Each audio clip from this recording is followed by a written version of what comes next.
सबसे पहले मैं राजस्थान के जननायक अशोक गहलोत साहब को बहुत बहुत उनका आभार व्यक्त करना चाहूँगा कि मेरे जैसे एक साधारण वंश लेखक को वंशावली संरक्षण एवं संवर्धन अकादमी का अध्यक्ष बनाया, राज्य मंत्री का दर्जा दिया।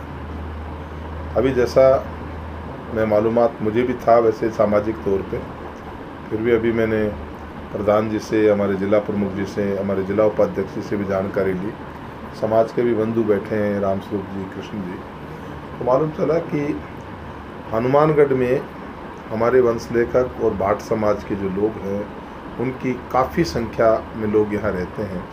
इन लोगों का काफ़ी समय से ये था कि आप हनुमानगढ़ आएँ। अब चूँकि मुझे इन वंश लेखकों का और भाट समाज का और इनका संरक्षण करने के लिए ये जिम्मेवारी दी है, तो यहाँ आना ज़रूरी था। काफ़ी समय से सोच रहा था और आज वो अवसर आया कि ये रामस्वरूप जी ने कार्यक्रम किया और मुझे आमंत्रित किया। ये एक बहुत बड़ी, हम इसे विद्या कहें या रीति कहें या परंपरा कहें, ये मुझे समझ में नहीं आता, लेकिन वंशावली लेखन एक ऐसी विद्या है कि पूरे विश्व में एकमात्र भारत ऐसा देश है जिसमें आम व्यक्ति का इतिहास घर घर जाकर लिखने की ये विद्या है, और जहाँ आम व्यक्ति का इतिहास वंश लेखकों द्वारा लिखा जाता है। ये विद्या कहीं लुप्त न हो जाए, इसी को संरक्षण एवं संवर्धन प्रदान करने के लिए हम लोग काम कर रहे हैं। अभी पिछले 31 तारीख को मैंने हरिश्चंद्र माथुर जो हमारा OTS है उसके अंदर कार्यक्रम रखा था, जिसमें जननायक अशोक गहलोत साहब स्वयं पधारे थे। और मुझे खुशी है कि विभिन्न बोर्डों में से वंशावली संरक्षण एवं संवर्धन अकादमी को उन्होंने ज़्यादा मान दिया और यहाँ पधार करके हम लोग जहाँ उपेक्षित थे इतने वर्षों के अंदर, न कोई विधायक, न कोई कहीं से MP, कोई भी नहीं, वहाँ पे सीधा वहाँ पे वंशावली लेखक को एक राज्य मंत्री का दर्जा देना, तो ये बहुत बड़ी बात है। उसके लिए हम उनका धन्यवाद ज्ञापन करते हैं और विश्वास करते हैं कि ये परंपरा जो है वो आगे भी चलेगी। साथ ही हम अभी एक नया मिशन हम प्रारंभ कर रहे हैं कि वंशावली लेखक आज़ादी की गौरव गाथा और राजस्थान के विकास की कहानी घर घर जाकर सुनाएगा। इस प्रकार का प्रोग्राम भी हम डिजाइन करने जा रहे हैं। जल्दी माउंट आबू में हम ऐसे युवा लोगों को प्रशिक्षण देंगे जो आज़ादी की गौरव गाथा। लोग बड़ा प्रश्न करते हैं 70 वर्ष में कांग्रेस ने क्या किया। हम उनको 70 वर्ष नहीं, ये 70 वर्ष और पीछे के 70 वर्ष 1885 से उनको पूरा इतिहास बताएंगे कि हमारा ये 130-35 वर्ष का जो हमारा ये जो इतिहास रहा है, क्या जानना चाहते हो। वो जो 62 वर्ष देश को आज़ाद करने के लिए इसी कांग्रेस के कई साथियों ने, हजारों साथियों ने कुर्बानियाँ दी। आज जो प्रश्न पूछते हैं वो तो शायद उस समय पैदा भी नहीं हुए थे, वो विचारधाराएं तो उस समय उत्पन्न भी नहीं हुई थी। भारत विभिन्न धर्मों का देश है, लेकिन अंग्रेजों से आज़ादी दिलाने के लिए इन सभी धर्मों को एक मंच पे लाना जरूरी था, और ये सब धर्मनिरपेक्षता की ताकत से ही संभव था। अब जिन्हें आज़ादी का मालूम नहीं वो क्या जाने कि धर्मनिरपेक्षता क्या होती है। सब धर्मों को एक सतरंगी धागे में इस नौखंडी भारत को एक धागे में पिरोने का काम कांग्रेस ने किया। आज के लोग जो बांटना चाहते हैं वो क्या जाने कि ये जोड़ने में कितने प्रयास करने पड़े होंगे।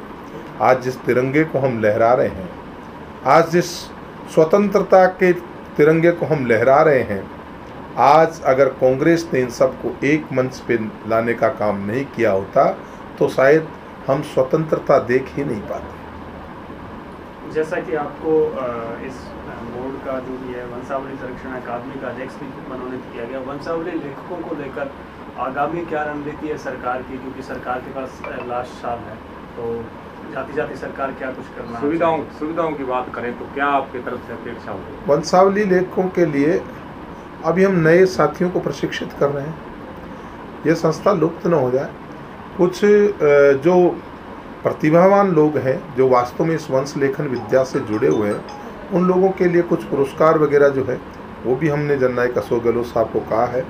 कुछ वरिष्ठ लोग हैं जो इस विद्या की जानकारी रखते हैं और आर्थिक रूप से अगर वो कमज़ोर हैं तो उनको सहयोग देने के लिए भी हम लोग उस स्तर में भी काम करेंगे। उसके अलावा प्रशिक्षण के साथ में उनको अच्छी बहियाँ, बही का भी बड़ा एक खर्चा होता है, उनको एक बहियाँ वो भी हम प्रोवाइड करवाएंगे।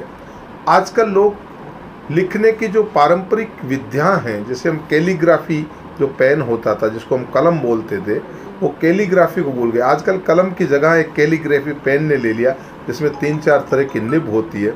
वो कैलीग्राफी पेन प्रोवाइड करवाना, फिर उसके बाद में उनको एक्सरसाइज बुक देना, फिर कैलीग्राफी की एक्सरसाइज करवाना, उनको लिखना सिखाना।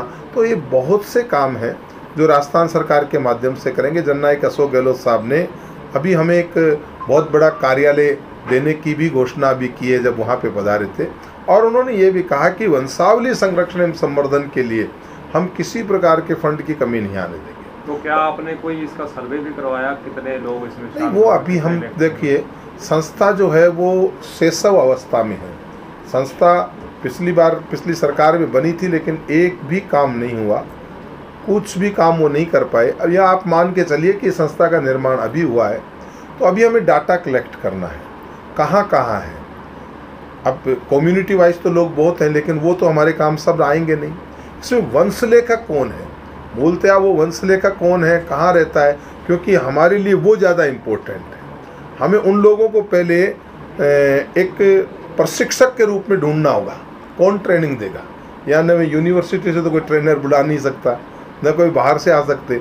उन्हीं लोगों को हमें जांचना होगा कि ये लोग प्रशिक्षक हो सकते हैं, ये लोग बही बाँचना या बही लिखना या उनको बहियों का नया उतारा करना या सिजरा बनाना, ये काम सिखा सकते हैं।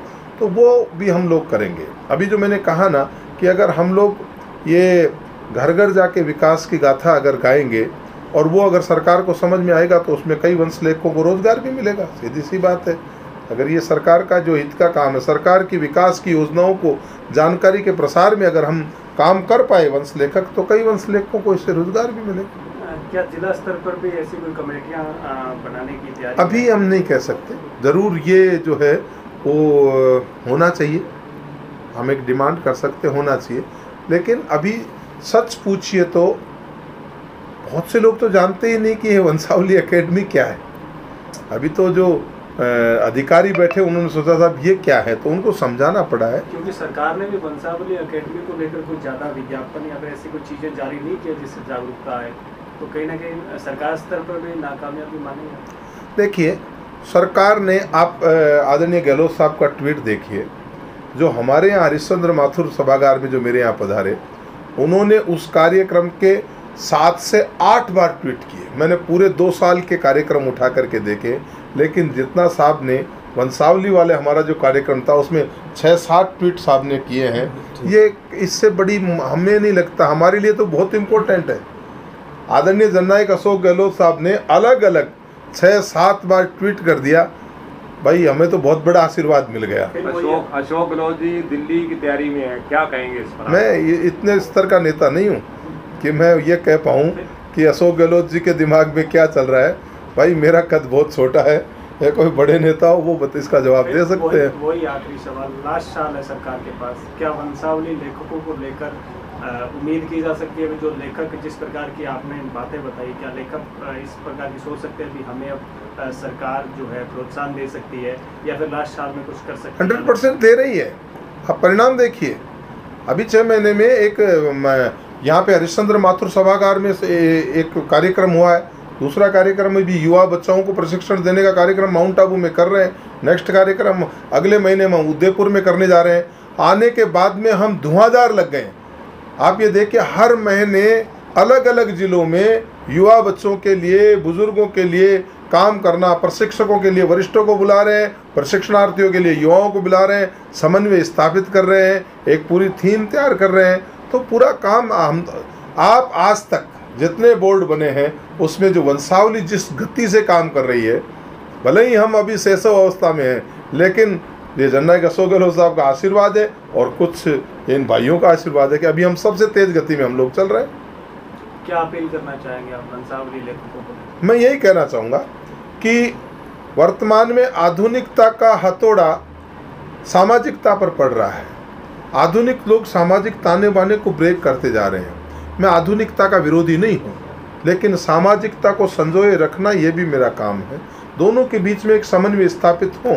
आप ज़रूर अपने बच्चों को कलेक्टर बनाएं, ज़रूर अपने बच्चों को एसडीएम बनाएं, ज़रूर अपने बच्चों के लिए उज्जवल भविष्य की कामना करें, लेकिन इन कामनाओं के साथ साथ आपको जो पारंपरिक विरासत में जो व्यवसाय मिला है उसको कहीं आप भूल न जाएं, वो कहीं लुप्त न हो जाएं। उन्हें कहें बेटा पार्ट टाइम ही सही, लेकिन कम से कम अपनी इस विरासत को संजोए रखना, इसको आपको बना करके रखना है। ये मैं उनको संदेश देना चाहूँगा, अपील करना चाहूँगा।